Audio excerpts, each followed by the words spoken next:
Hey, future RN, atrial flutter, or A-flutter, is one of the most common atrial arrhythmias tested on the NCLEX, especially in cardiac, med-surg, and priority questions. Today, we're going to cover the ECG features, causes, signs, what to do first, medications, and patient teaching so you can answer these questions with total confidence. Welcome to ClearPath NCLEX, your go-to channel for high-yield NCLEX content that helps you pass on the first try. You've got this. Okay, let's just dive right in. Take a look at this EKG strip right here.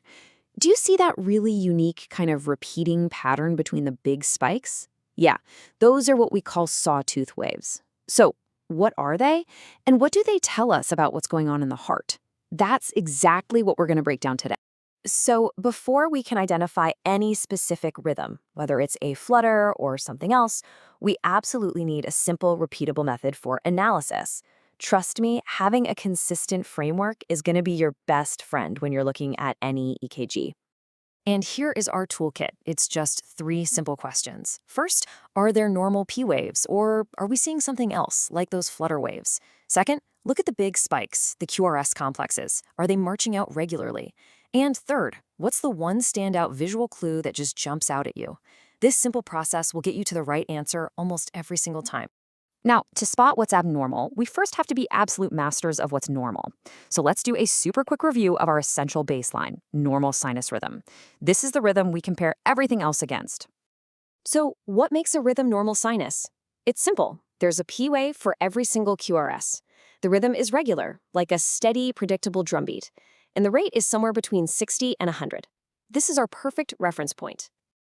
All right, now that we've reestablished our baseline, let's get to the main event. Atrial flutter.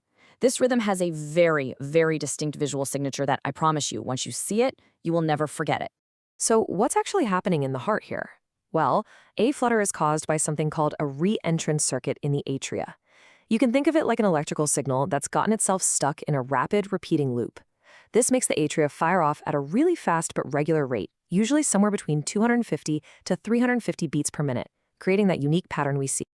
Now, I love this quote from our source material. Instead of seeing this pattern as intimidating, think of it as beautiful and noticeable. It's a clue that's practically shouting at you from the EKG strip. You'll see these waves in patients with common causes like hypertension, heart failure, maybe a past MI, hyperthyroidism, or especially after cardiac surgery. So here's the crucial breakdown. In A-flutter, your normal P waves are gone. Poof. They're replaced by those classic sawtooth-shaped flutter waves. And, this is key, the ventricular rhythm is typically very regular. Clinically, a lot of patients are actually asymptomatic, but if they do have symptoms, they'll complain of things like palpitations, fatigue, dizziness, or shortness of breath. Okay, now for a super common point of confusion, telling the difference between atrial flutter and its chaotic cousin, atrial fibrillation. Let's put them side by side so the difference becomes crystal clear.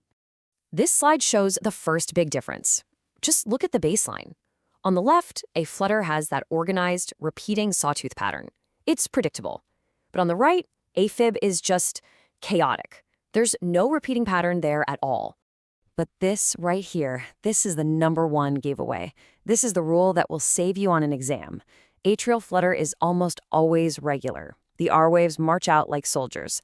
Atrial fibrillation, on the other hand, is always, always irregular. If you were to measure the R to R intervals, they'd be all over the place.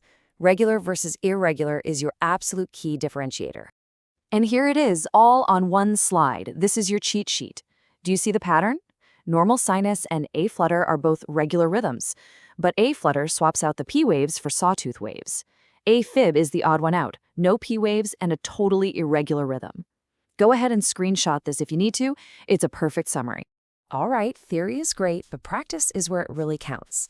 Let's run through a quick NCLEX drill with a few high-yield questions. I'll read the question, I'll pause for 5 seconds so you can think, and then we'll go over the answer together. Okay, rhythm #1. Take a really good look at this strip. The biggest hint is to ask yourself, is this rhythm regular or irregular? What do you think this is? I'll give you a few seconds. All right, if you said atrial fibrillation, you are absolutely right. And why? Well, there are no clear P waves, and most importantly, that R to R interval is all over the place. It's completely chaotically irregular.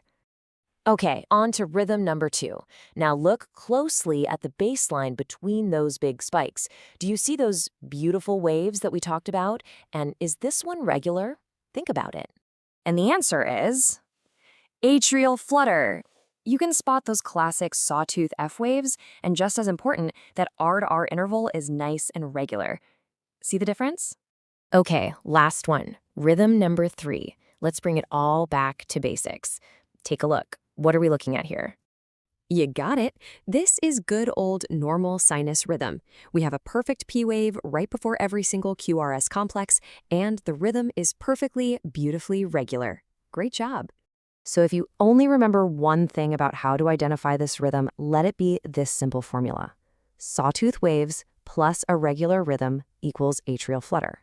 But remember, for the NCLEX, just identifying it is the first step.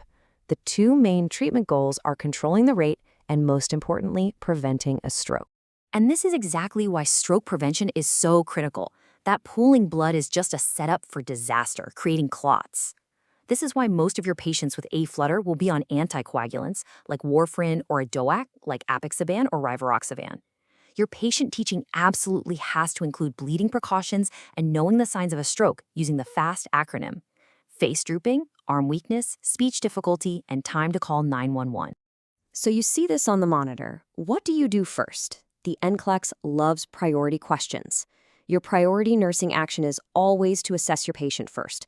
Check their ABCs, their vital signs, their mental status. If they're unstable, meaning they're hypotensive, have an altered level of consciousness, or having chest pain, you call for help and prepare for immediate synchronized cardioversion. If they're stable, the focus shifts to medications to control that rate, like beta blockers or calcium channel blockers. Atrial flutter is very testable on the NCLEX. If you can master the sawtooth waves, the concept of rate control, and stroke prevention, you are going to crush these questions. So remember, A-flutter has sawtooth F waves with a regular rhythm. If your patient is unstable, you prepare for cardioversion. If they're stable, you're going to expect orders for rate control meds like beta blockers or diltiazem, plus anticoagulation for stroke prevention. Thanks so much for watching. Don't forget to subscribe for more high-yield content to help you pass on the first try.